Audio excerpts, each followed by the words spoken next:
Halo guys, selamat datang di Sekawan Anime. Ada banyak sekali anime romantis yang memikat hati dengan cerita mereka.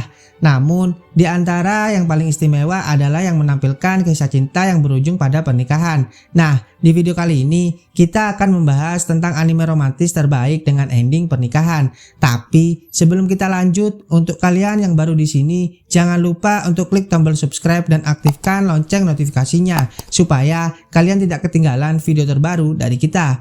Dan inilah 10 anime romantis terbaik dengan ending pernikahan. Tong Ling Fei. Anime ini menceritakan kisah Kian Yunki, putri pertama dari Perdana Menteri yang telah diabaikan oleh keluarganya sejak kecil karena memiliki kemampuan supernatural. Dia dikirim untuk tinggal di sebuah gunung terpencil sejak usia 8 tahun. Namun, ketika dia mencapai usia pernikahan, dia dipanggil kembali ke rumah untuk menikah dengan Pangeran Ye Yoming sebagai bagian dari perjanjian politik.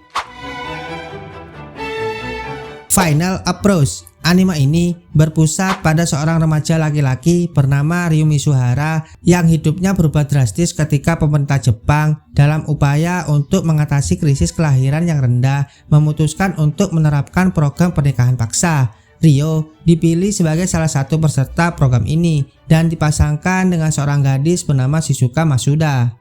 Taiso Otome Otogibanashi.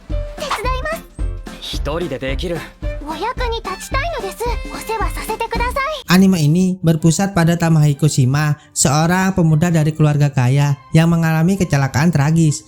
Kecelakaan tersebut menyebabkan Tamahiko kehilangan kemampuan untuk menggunakan tangan kanannya dan ia kemudian diasingkan oleh keluarganya ke rumah pedesaan di pegunungan. Dalam kesepian dan keputusasaan, Tamahiko menjadi sangat pesimis tentang masa depannya dan merasakan dirinya tidak berharga lagi.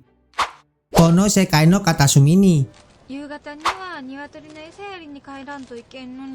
Anime ini berlatar di Jepang selama Perang Dunia Kedua, khususnya di Hiroshima dan Kure. Ceritanya berpusat pada kehidupan seorang wanita muda bernama Susu Urano yang memiliki bakat dalam menggambar. Susu menikah dengan Susaku Hojo, seorang pegawai di Angkatan Laut Jepang, dan pindah ke Kure, kota pelabuhan yang strategis.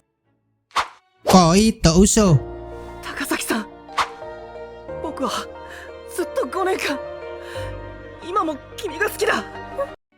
Anime ini berlatar di masa depan di Jepang, di mana pemerintah memberlakukan undang-undang untuk meningkatkan angka kelahiran dengan menetapkan pasangan pernikahan untuk setiap warga negara yang berusia 16 tahun.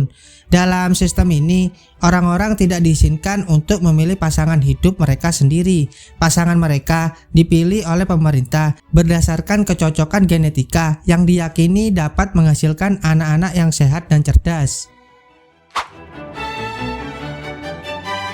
Haikara-san ga Toru. Anime ini berlatar pada era Taisho di Jepang sekitar tahun 1920-an, masa ketika Jepang sedang mengalami transformasi besar dalam aspek sosial, budaya, dan teknologi. Pada masa ini, Jepang mulai mengadopsi budaya barat yang menciptakan perubahan signifikan dalam cara hidup masyarakat Jepang. Osake wa fufu ni nate kara. おかえり、ちーちゃん。今日も一日お疲れ様。ご飯は？少しでいい。空は？一緒に食べよう。 Anime ini berfokus pada kehidupan sehari-hari seorang wanita bernama Chisato Mizusawa dan suaminya yang bernama Sora Mizusawa. Chisato adalah seorang pekerja kantoran yang serius dan profesional, tetapi dia memiliki satu rahasia. Dia sangat menyukai minuman beralkohol. Setiap kali dia minum, kepribadiannya berubah menjadi lebih ceria dan manis. Sora yang bekerja sebagai bartender sering membuatkan koktail spesial untuk Chisato saat dia pulang kerja. もう一杯おかわり。かしこまりました。そういえば、こんなのもあるよ。ミニおでんちょうだい。ほっ。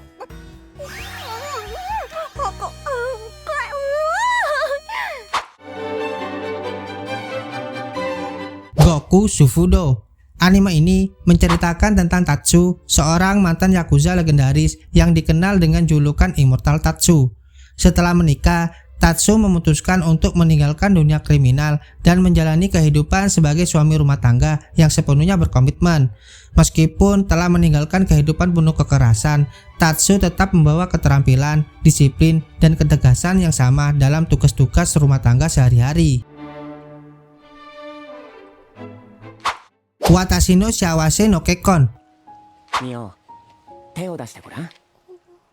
ミルクミルクキャラメルだよ。甘くて美味しいお菓子。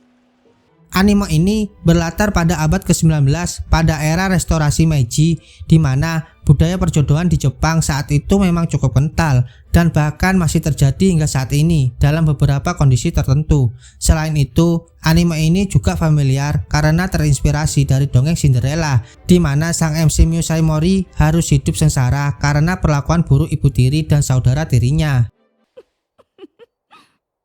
お姉様顔を洗ったらいかが。ひどい顔よ。 Ai Yori Aoshi. Anime ini menceritakan kisah tentang dua orang yang akhirnya bertemu satu sama lain dan bagaimana mereka saling mencintai. Bercerita tentang Kaoru Hanabishi dan Aoi Sakuraba yang telah dijodohkan saat mereka masih kecil dan tidak pernah bertemu lagi sejak masih anak-anak. Jadi, di kemudian hari, Aoi pergi untuk mencari cinta dalam hidupnya, hanya dengan sebuah catatan dengan alamat yang dia dapatkan, lalu berpetualang untuk menemukan Kaoru. Dan itulah 10 anime romantis terbaik dengan ending pernikahan. Mana nih yang jadi favorit kalian? Tuliskan di kolom komentar ya. Jangan lupa like, share, dan subscribe untuk konten anime lainnya. Sampai jumpa di video berikutnya. Bye bye.